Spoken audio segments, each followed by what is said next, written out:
अस्सलाम वालेकुम। आज की इस वीडियो में हम कुछ क्वेश्चन करेंगे प्रैक्टिस के लिए। तो उसमें हम काई स्क्वायर की कंप्लीट प्रैक्टिस करेंगे। एक क्वेश्चन सा हमारा काई स्क्वायर के अंदर हमने देखा था ना, हमारे पास 3 कंडीशन है। तो हमारा जो एक क्वेश्चन है वो काई स्क्वायर में वेरिएंस से रिलेटेड है। जो सेकंड क्वेश्चन है वो हमारे पास टेस्ट ऑफ इंडिपेंडेंस से रिलेटेड है। और थर्ड क्वेश्चन है वो टेस्ट ऑफ होमोजेनिटी का है। हमारे पास ये सबसे पहला क्वेश्चन है, क्वेश्चन नंबर 1। तो ये जो सा है ये वेरिएंस से रिलेटेड है, तो इसको हम सॉल्व करेंगे। तो क्वेश्चन की स्टेटमेंट पीछे गिवन है। सबसे पहले हम क्या करते हैं, हम हाइपोथेसिस फॉर्मेशन करते हैं। तो इसमें हम नल हाइपोथेसिस बनाएंगे। नल हाइपोथेसिस में हमारे पास जो सी नल हाइपोथेसिस बनेगी वो बनेगी कि जो सा है वेरिएंस जो सी हमें सिग्मा स्क्वायर गिवन है क्वेश्चन के अंदर वो 4 है। और उसके अल्टरनेटिव हाइपोथेसिस बनेगी कि सिग्मा स्क्वायर जो सा है वो जो सा है 4 से ग्रेटर है। ठीक है, तो अभी ग्रेटर का साइन आ गया तो हमारे पास जो हम क्रिटिकल रीजन में देखेंगे तो हमारे पास वन टेल्ड ग्राफ बनेगा या फिर ये वन टेल्ड टेस्ट है। अब लेवल ऑफ सिग्निफिकेंस हमारे पास गिवन है जो कि है अल्फ़ा 0.05। अब इसके अंदर हम टेस्ट स्टैटिस्टिक जो सी यूज़ करेंगे काई स्क्वायर की, वो कौन सी है, N S square over sigma square. अब ये दोनों वेरिएंस का हम वेरिएंस को हम कंप्यूट कर रहे होते हैं ना, मतलब हम वेरिएंस को देख रहे होते हैं, एक दूसरे से कंपेयर कर रहे होते हैं।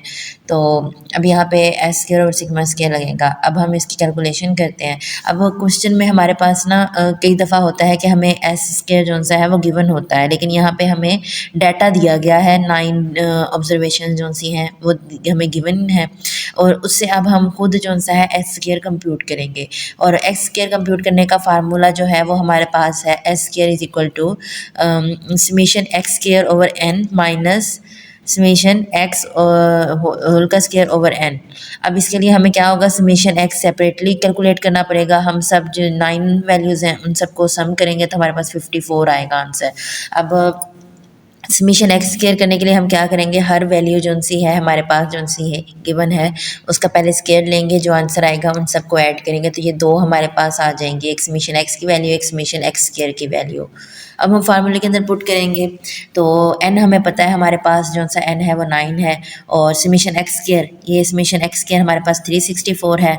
तो हम करेंगे 364 divided by 9 minus summation x करेंगे। समेशन एक्स 54 था समी, तो ये हो जाएगा 54 का स्क्वायर ओवर 9। तो इसका स्क्वायर लेके उसको 9 पे डिवाइड करके जो आंसर आएगा उसको 364 डिवाइड बाय 9 के आंसर में से माइनस कर देंगे। तो 364 को 9 पे डिवाइड करके हमारे पास 40.44 आता है। उसमें से हम जो सा है ये 36 माइनस कर देंगे तो हमारे पास 4.44 आ जाएगा। अब जो सा है हमारे पास जो सी ये वैल्यू है ये एस स्क्वायर की वैल्यू आ गई। अब हमने इसको फार्मूले के अंदर पुट कर देंगे वैल्यूज़ को। तो एन हमें पता है हमारे पास कितना है, एन है हमारे पास 9 और एस स्क्वायर की वैल्यू हमने 4.44 निकाली है और इसको हम 4 पे डिवाइड कर देंगे तो हमारे पास जो वैल्यू आ गई वो 10 आ गई है। अब हमने क्रिटिकल रीजन देखना है। क्रिटिकल रीजन देखने के लिए हमारे पास जो अल्फ़ा है वो हमारे पास 0.05 है और डिग्री ऑफ फ्रीडम n-1 ही है। सिंपल हम जिस तरह पहले टेस्ट में करते आए हैं, तो n हमारे पास जो सा है वो 9 है, तो हम 9-1 कर देंगे। तो अब ये हमारे पास वैल्यू आ गई 8। अब हम 0.05 को 8 टेबल में 8 के अंदर देखेंगे तो हमारे पास 15.51 आंसर आ रहा है। तो अब हम चेक करेंगे। तो अब ये देखें, तो अब ये हमारे पास वैल्यू आ गई 9-1 8 आ जाएगा। तो अब हम 0.05 को काई स्क्वायर के टेबल में 8 के अंदर देखेंगे तो हमारे पास वैल्यू आती है 15.51। अब हम ग्राफ बनाते हैं। हमने जो वैल्यू कैलकुलेट की थी वो 10 थी और फिर हमारे पास जो सी टेबुलेटेड वैल्यू है वो 15.51 है। तो अब ये जो सी वैल्यू है ये नॉन क्रिटिकल रीजन में लाया करती है, तो हमारी जो सी नल हाइपोथेसिस थी हम उसको एक्सेप्ट कर लेंगे। ये क्वेश्चन 1 जो सा है हमारे पास कंप्लीट हो गया। अब नेक्स्ट हमारे पास क्वेश्चन नंबर 2। तो क्वेश्चन नंबर 2 में देखें, हमारे पास जो सा है ये इस तरह टेबल के अंदर डाटा गिवन होगा। अब ये जो सा है ये टोटल है, साइड पे ये जो से टोटल मैंने खुद कर लिए हैं। अब इन वैल्यूज़ को, ये टेबल गिवन है, टोटल हम खुद निकाल लेंगे और ये वाला जो सा है ये ग्रैंड टोटल आ जाएगा हमारे पास। तो हमारे पास जो सा है कलर टेलीविज़न है, फिर दूसरा ब्लैक एंड वाइट टेलीविज़न है। तो इस ये डाटा गिवन है। अब इसके बाद हम इसकी हाइपोथेसिस फॉर्मेशन कर लेंगे। नल हाइपोथेसिस बनेगी। नल हाइपोथेसिस हमारे पास क्या बनेगी, there is no association between total income and television ownership. तो ये जो सा है ये हमारे पास टेस्ट ऑफ इंडिपेंडेंसी का क्वेश्चन है। तो भी मतलब उसमें फिर आगे इंडिपेंडेंसी में होता है कि नो एसोसिएशन आती है। फिर इसकी अल्टरनेटिव इसके अपोजिट बनेगी, तो उसमें होगा कि there is association between total income and television ownership. उसके बाद लेवल ऑफ सिग्निफिकेंस कौन सा अल्फ़ा, उसकी वैल्यू हमारे पास गिवन है 0.05। टेस्ट स्टैटिस्टिक में हम टेस्ट ऑफ इंडिपेंडेंस वाला लगाएंगे, chi square summation I and summation J into O I J minus E I J का स्क्वायर ओवर ई आई जे। इसको मैंने कंप्लीट डिटेल में पिछली वीडियो में बताया था आप लोगों को। तो अब हम कैलकुलेशन करते हैं। हमारे पास ओ आई ए जोन सी है ऑब्जर्व्ड फ्रीक्वेंसी होती है। ऑब्जर्व्ड फ्रीक्वेंसी जोन सी है वो हमारे पास जो पीछे टेबल के अंदर वैल्यूज़ गिवन थी हम उनको तरतीब से हम एक कॉलम में राइट कर लेंगे। तो ये हमारे पास जो डाटा गिवन था उसको मैंने कॉलम के अंदर राइट कर लिया है। अब ये जो ई आई जे है ये हमारे पास एक्सपेक्टेड फ्रीक्वेंसी है। तो एक्सपेक्टेड फ्रीक्वेंसी को निकालने का तरीका क्या है हमारे पास, तो इसको मैंने पहले भी बताया था, फिर डिस्कस कर लेते हैं। ये देखें, ये हमारे पास जो ये है ये 56 है ना। अब हमने ऑब्जर्व फ्रीक्वेंसी में ओ आई जे में हमने 56 राइट किया। तो हम क्या करेंगे, 56 का जो टोटल होगा यहाँ पे और जो टोटल होगा उसके सामने, उन दोनों को आपस में मल्टीप्लाई करके और जो ग्रैंड टोटल होगा उस पर डिवाइड कर देंगे। ठीक है। इसी तरह फिर 118 का क्या करेंगे, जो इस साइड पे उसका कॉलम में टोटल होगा उसको इसके रो के टोटल से मल्टीप्लाई करके 1000 पे डिवाइड कर देंगे। तो ये देखें इधर, ये ऐसे ही किया है हमने कि हमारी जो सी वैल्यूज़ थी। अब देखें 56 में 200 उसके कॉलम का सम था और 200 रो का था, तो उसको हमने आपस में मल्टीप्लाई करके 1000 पे डिवाइड कर दिया। अब जो आंसर आया वो हमारे पास एक्सपेक्टेड फ्रीक्वेंसी है। सेम इसी तरह यहाँ पे हमारे पास हम 200 इसके कॉलम का सम था और 700 रो का सम था, उसको 1000 पे डिवाइड किया। तो 1000 जो सा हमारे पास ग्रैंड टोटल है, ग्रैंड टोटल पे डिवाइड करेंगे 140 आ जाएगा।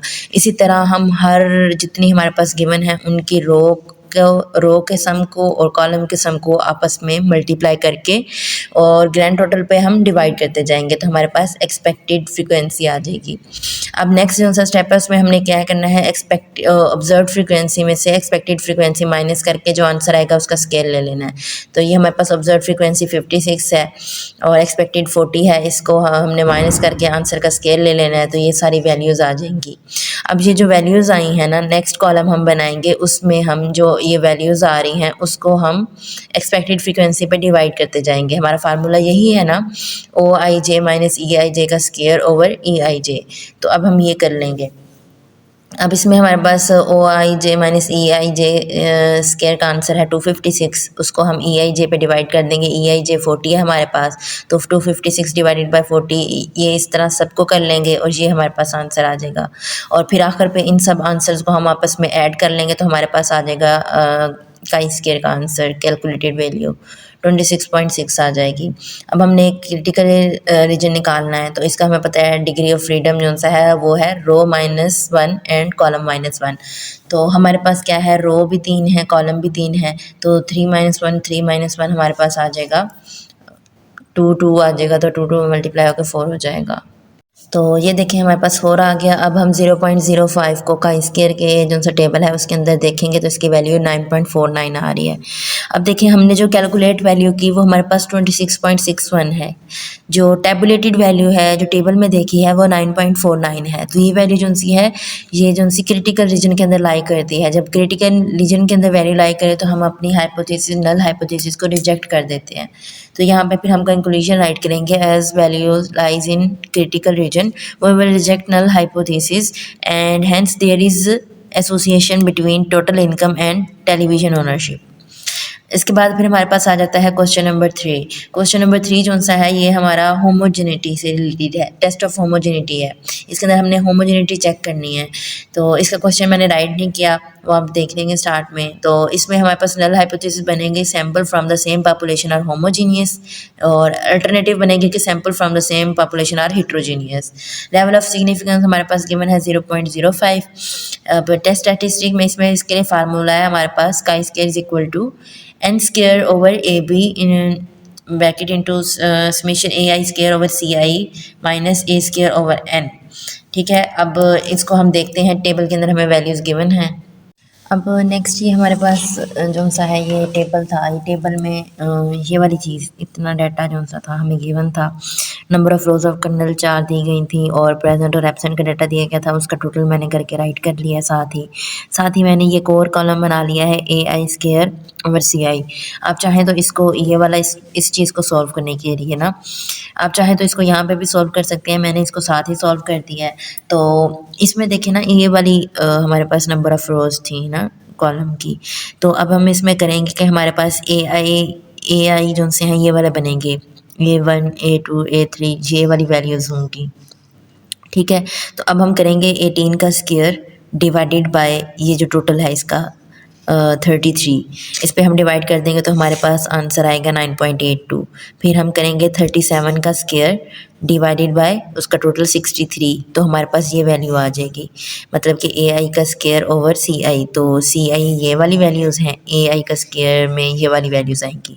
इसी तरह हम करेंगे 27 का स्क्वायर डिवाइडेड बाय 70, तो हमारे पास ये आंसर आ जाएगा। इन सब को हम सम कर लेंगे। अब हम वैल्यूज़ को फार्मूले में पुट करते हैं। एन स्क्वायर में हमारे पास ग्रैंड टोटल आता है, ग्रैंड टोटल की वैल्यू हमारे पास 170 है, तो हम करेंगे 170 का स्क्वायर डिवाइडेड बाय ए और बी। ए हमारे पास ये वाला सम है और बी हमारे पास ये वाला है, तो हम इनको राइट करेंगे।